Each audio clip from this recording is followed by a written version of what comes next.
Watch it, Gov. Thanks, Jim. Come here. Kevin Maddox. What is this? C.I. Johnson, Sunhill. I'm arresting you for robbery. You didn't have to say anything unless you wish to do so, but what you say may be given in evidence. Do you understand? Come on, get your hands Right, off start me. the search and keep it tidy. Let's put everything back where we found it. Well, that shouldn't be too difficult. Wait a minute, you can't do this. Who are you? Tina. Tina what? Tina Stacey. Do you live here, Tina? No. You his girlfriend? My sympathies.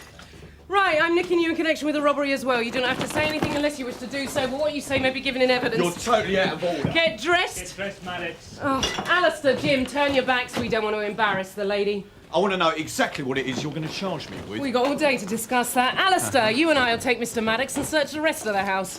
You stay here. Tina, don't tell him anything. Come on. I'm innocent. You're just trying to fit me up. Naturally. Likes a bit of leather, does he? I don't understand. What's Kevin done? Oh, you tell me. I don't know anything. Oh, what is this? Dracula's tomb?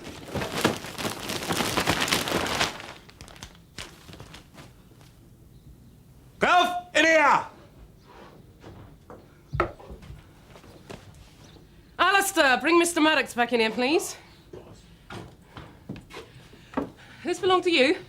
I've never seen it before in my life. Really? What's it doing in your house, then? Well, search me. Well, we have, and look at what we've found. Come on, if it's not yours, what's it doing here? Now you're just trying to plant evidence on me. Tina, did DC Carver plant this, or did he find it in that lot?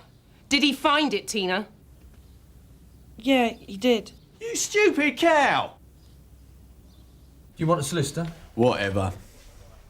I take it that means yes. Do you have someone in mind, or do you want to see a duty solicitor? Look, just find me someone who's going to get me out of here. Okay.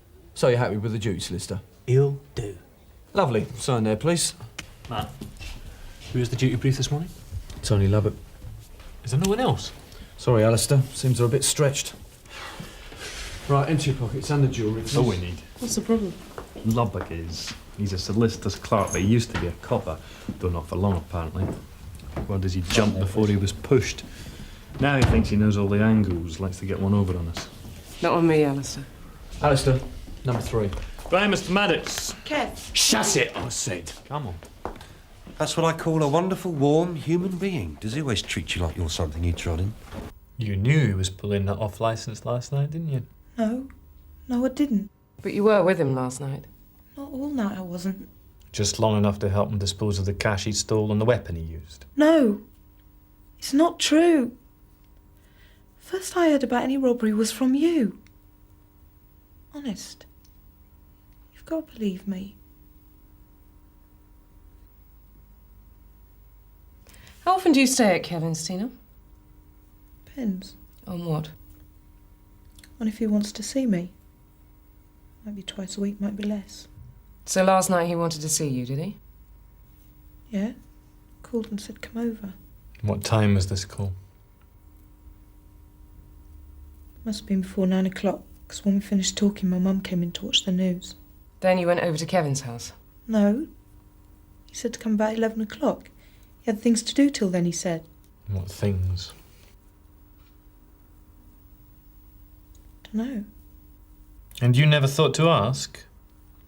Doesn't like me to ask questions, so I don't. So, when you got there, did you notice anything unusual about him? No. Was there blood on his clothes? No. Why would he have blood? Does Kevin own a baseball bat? Mr. Lubbock, Sarge. Duty brief. Good morning, Mr. Lubbock. Oh, I hope it will be, Sergeant, for the sake of the poor sods who got banged up in here today. They'll be all right now you're here, won't they, sir? First up is Kevin Maddox. Robbed an off licence last night. Correction, Sergeant. Suspected of robbing off licence. Suspected. Quite right, sir.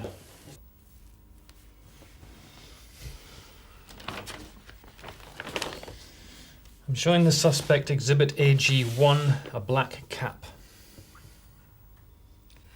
Have you ever seen this cap before, Tina? Yeah, this morning when he found it at Kevin's. Had you seen it before that? No, never. So you'd never seen Kevin wearing it? No, he doesn't wear caps. How do you account for it being in his house, then?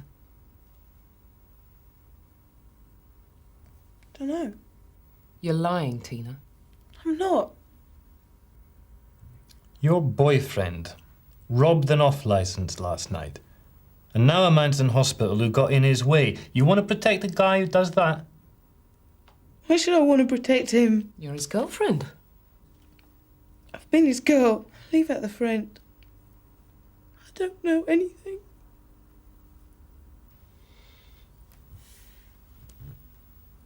Interview terminated 07:27. All right, Tina, I'll talk to the custody officer about releasing you. You mean I'm free to go? Yeah, for now. But don't think about going too far away, eh? We may want to talk to you again.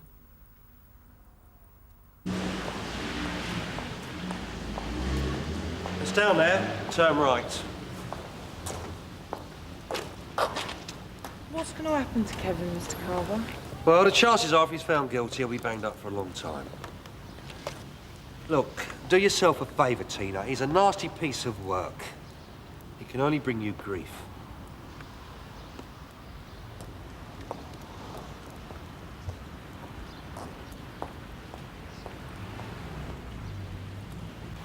Where were you last night? I think you should be rather more specific, Inspector. Last night was a long time. Right. Where were you between 8:30 and 9 last night? In my car. Which is? A BMW. Where? Regis Crescent, I think it was. What were you doing in Regis Crescent? Well, I was with this bird, wasn't I? Name? Dunno. Didn't get as far as names. How convenient. He's under no obligation to name her. What were you doing with her? Well, if you can't imagine it, darling, I'm not going to spell it out for you, am I? You were in your car in Regis Crescent having sex with a woman whose name you didn't know. Is that what you're saying? Well, she was a Tom, wasn't she? Of course. And where did you pick up this Tom? Waterman's Road. What time? 8:30, maybe a little before. How long did you and her spend in your car in Regis Crescent? Well, we was all done in about 20 minutes. Dropped her back at Waterman's Road and then I popped in the Dog and Gun for a pint. What time did you arrive there? 9 o'clock, I reckon, maybe a little before. I must have been there about an hour, then I went home. It's a touching little story, but quite frankly, I don't believe a word of it. Are you calling me a liar? Yes. Now, how about telling us the truth? Hold on, Inspector. You asked my client what he was doing, he's told you. He's lying. He knows it, and I know it. Well, you may not believe him, but it's for the judge and jury to decide whether it's true, not you. And it's up to me to decide how I wish to conduct this interview, Mr. Lubbock. And it's up to me how I represent my client. All right.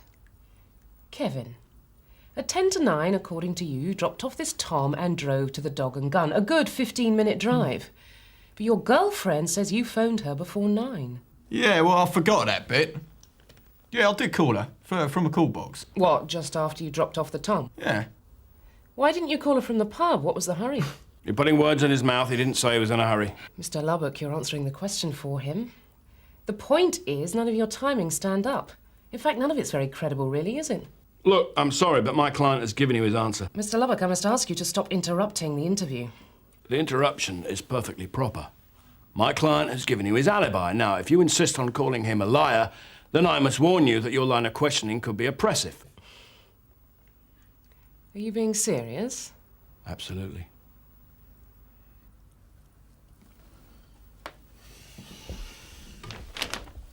Okay. I'm showing the suspect Exhibit AG1, a black leather cap found at his house. Is this cap yours, Kevin? I told you, I've never seen this before.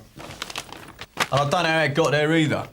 You were seen wearing this cap last night by a number of witnesses. They saw you going into Barlow's off-licence on Loftus Street at approximately 8:30 p.m. Well, they're wrong then, aren't they? It couldn't have been me. You were also seen by a security camera inside the off-licence. Whoa, whoa, whoa. Before my client answers, I would ask that I be able to see this evidence. Presumably you have the witnesses' statements and the security video available. We don't have to show you any evidence, Mr. Lubbock. Then how do I know this evidence is what you say it is? You'll just have to take my word for it. You could be totally misleading my client. You know perfectly well we are not obliged to show any evidence until a suspect has been charged. If you continue to interfere with this interview, I will remove you for obstruction of justice. Do you understand? In that case, I am unable to advise my client. which makes this interview a waste of time. Kevin, how do you explain being in Regis Crescent between 8:30 and 9 last night when we have witnesses say they saw you in Loftus Street? My client stands by the alibi I just gave you. You're answering the questions for him again, Mr. Lubbock. He has no comment to make. Look, I'm sorry, Inspector. I can't allow my client to answer any more questions. In that case, I must ask you to leave this interview on the grounds that you're preventing the proper questioning of Mr. Maddox. Interview terminated 0751. Well, I think you'll find you're out of order on this one, Inspector. What about my rights? Who's going to represent me? We'll find you another brief, someone qualified. But I want Mr. Lubbock. Mr. Lubbock is unavailable. Now get up. So we are. Okay. What a prat. It's speedy, won't you, Gov? He was warned.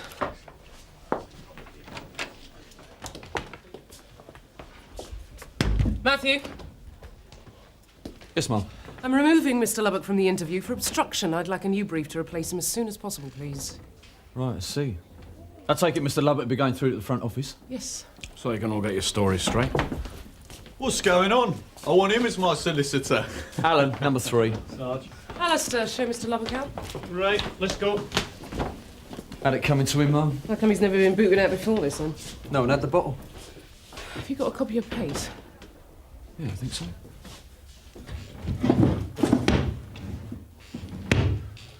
Well, we did have. Try Inspector Munro. Thanks. Best to check your covered, eh, Mum? Poor old Lippy Lubbock. Wish I'd been there. No, you don't. OK, so you want me to confirm the decision, do you? You'll do, Andrew. You're an inspector and outside the investigation. Oh, thanks. Well, let's just be clear of our ground, then. Pace takes solicitors very seriously. He's not a solicitor, he's a solicitor's clerk. Same thing under Pace.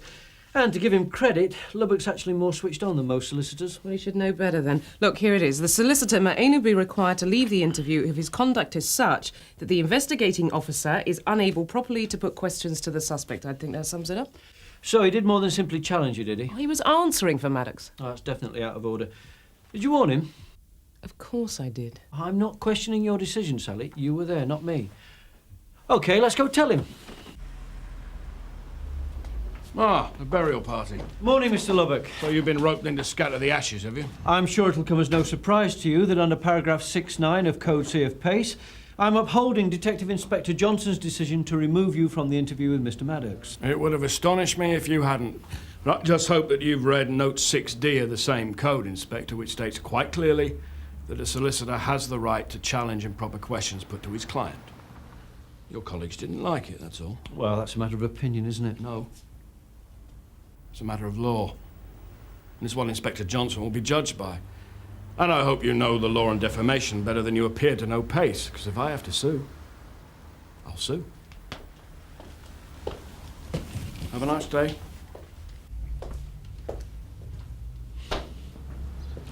Well done, Gov. You couldn't get him banned from the station altogether, could you? If you did it again, I wouldn't hesitate. Listen, are you two up to speed with Maddox? Yeah, we're just off to check his alibi now. Great. Let me know as soon as you can.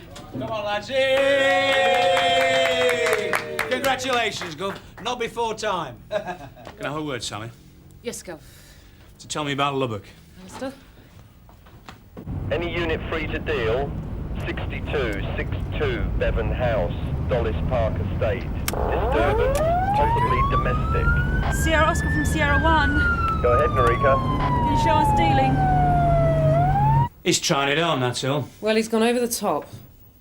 So how many warnings did he give him? One formal warning. Why?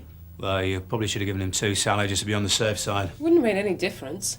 He was determined to challenge us every which way. Well, some people would say that's what a brief's job is. Oh, come on, Gov. The way he was behaving, you'd have thought we were interrogating an innocent child. Maddox was loving it, wasn't he? Lubbock definitely overstepped the mark, sir. Well, just as long as we're all buttoned up. I don't see a problem, Gov. So how far have you got with Maddox, then?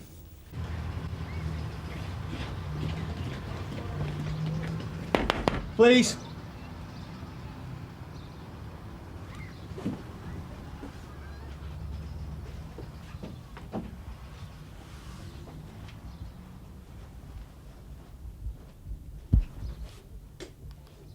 You all right, love?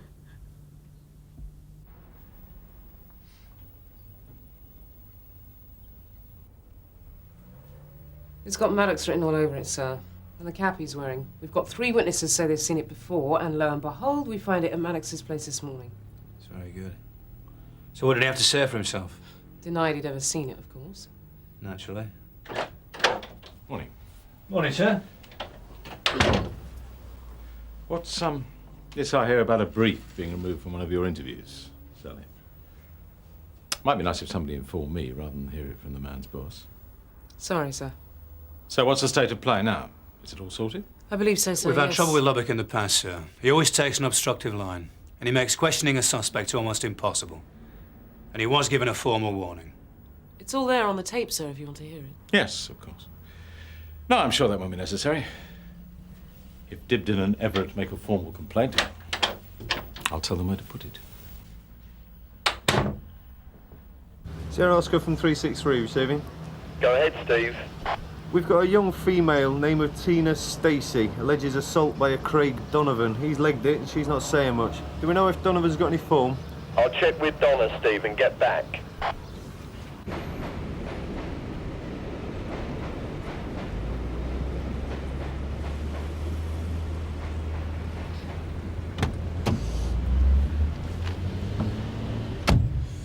Well, Maddox's alibi stinks. They didn't see him last night. They said it was raining cats and dogs between 8 and 9, so the girls weren't out on the street at 8:30 anyway. Sounds pretty conclusive. Ah, Alistair, have you got a moment? Sure. I don't know if it's important, but I thought you should know. We've just had an incident come through, a domestic assault on a Tina Stacey. Isn't she the girl we arrested with Maddox? That's right. Well, she reckons the bloke who's done it is a Craig Donovan that used to be a mate of Maddox's. Yeah, I remember him. Didn't they used to do blaggings together? Until they fell out. Donovan reckons that Maddox grassed him up and got him sent down for 2 years. Right. I'll get Jim and Rod to look into it. Where's Tina now? She's still at the scene. Right, thanks. Yep. Do you still want me here, Sarge? I'm getting nowhere. OK, Steve. Jim and Rod are on way. Yeah, I can see him now.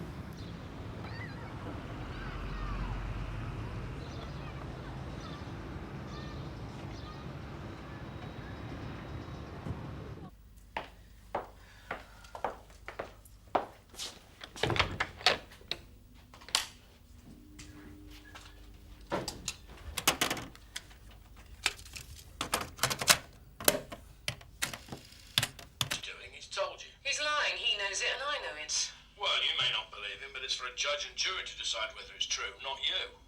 Right. I want to speak to her on my own. Fine, she's all yours. Do you mind if I come in?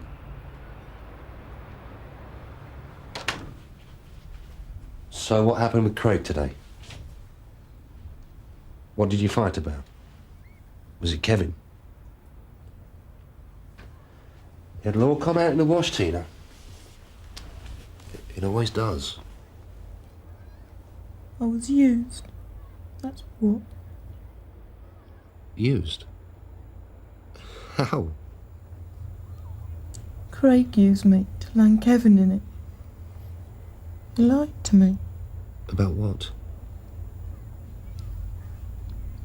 He told me to put the cap in Kevin's house. Why would he want you to do that? He said he'd borrowed it from Kevin without telling him. Kevin accused him of stealing it. So he wanted to return the cap to Kevin without letting on he'd had it. That's what he told me. But after what happened this morning, I realised he'd lied to me. Used me to drop Kevin in it. Why? That's what I wanted to know. He just got angry and started hitting me. And why did you do what Craig said, Tina? I mean, didn't you think it was a bit odd? Saw no harm in it. Craig's always been nice to me. And it's a shame he didn't tell us about all this earlier. I was scared too.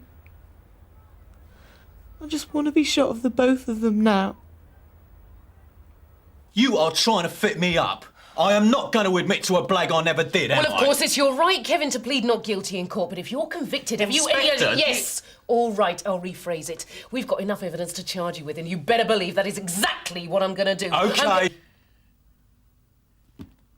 Since you don't leave me no option, I want to talk to you alone. What totally is this? off the record. Now, Mr. Maddox, Oh, I think shut up!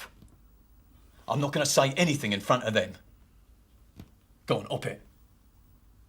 All right. Alistair, suspend the interview.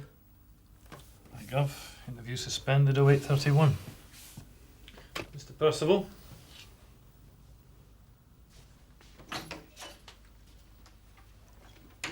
This better be good. I was hoping you might have nicked the right guy by now. Get to the point. Got a pen and piece of paper?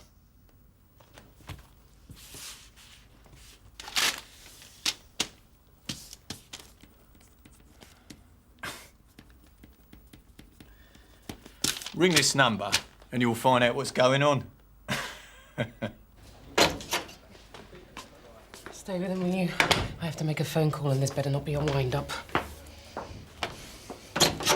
OK, Jim, I'll let the DI know straight away. That bad, is it? Could be better. Yeah. Thanks.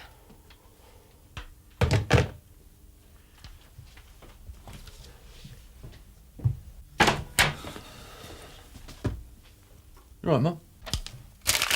Maddox didn't do it. Let him go. Case of mistaken identity. Let DS Greg know. Right. See the DI? Yeah, she's in there, sir. Sally, I've just been on the radio to Carver. It's not good news. Tina Stacey's admitted to planting the cap on Maddox. It's worse than that, Gov. Maddox gave me a phone number to ring. I've just spoken to a DS Hanley Regional Crime Squad. Apparently Maddox is working as a participating informant, has been for some years. Last night, he was 3 miles away, acting as lookout on another blag.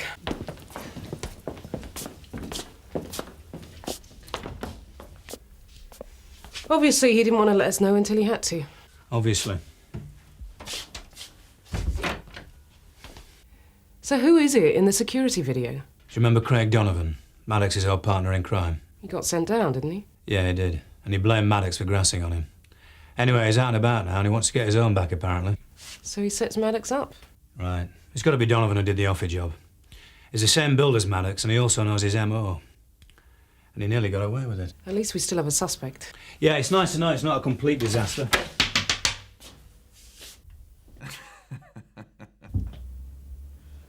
Glad somebody's laughing. Well, he won't be the only one. You wait till your pal Tony Lubbock hears about this.